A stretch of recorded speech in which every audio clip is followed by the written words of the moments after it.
crime rates are dropping in North Spokane. Jeff Humphrey explains how police can forecast crimes before they happen.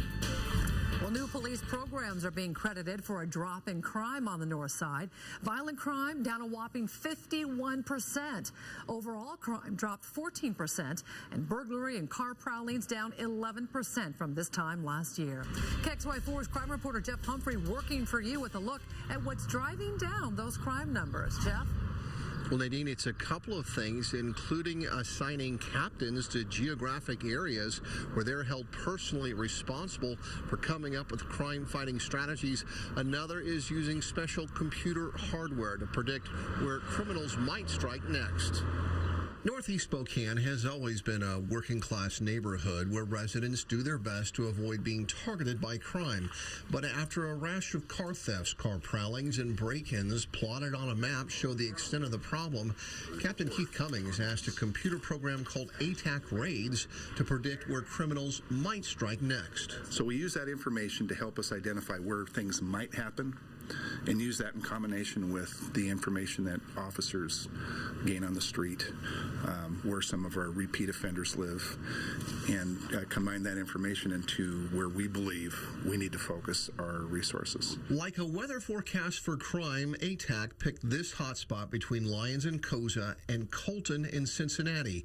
With that information in hand, the captain assigned his Northside officers, like Ben Green, to patrol the area when the statistics showed crimes were happening. In this case, a number of people were arrested right, if not directly within the hotspot area, very close by. And when we look at the arrest record of some of these individuals, it's just amazing. Hotspot arrests include 43-year-old Leonard Gilbert, who police say was caught red-handed burglarizing a home on East Dalkey. Gilbert literally has a rap sheet as long as your arm and 8 prior felony convictions. Meanwhile, people who live just down the street from Gilbert's alleged victims say they're glad they've got a captain and the resources that comes with his rank now looking out for them. We have a lot of kids around here, so to know that they're protecting us and all of our homes and our cars is amazing to hear. This ATAC software uses data collected by our crime analysts, and then it's ran through an algorithm to get those predictive properties. I have absolutely no idea what that means, but if you can read a map, Nadine, you can see where those crime hotspots are. Yeah, that's pretty incredible, Jeff. So captains taking charge of fighting crime in specific neighborhoods, is that the way of the future?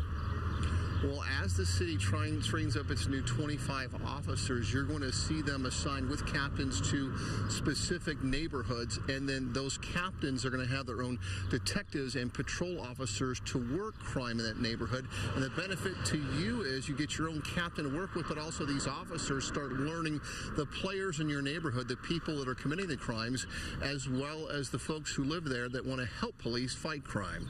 Reporting in North Spokane, Jeff Humphrey, KXLY4.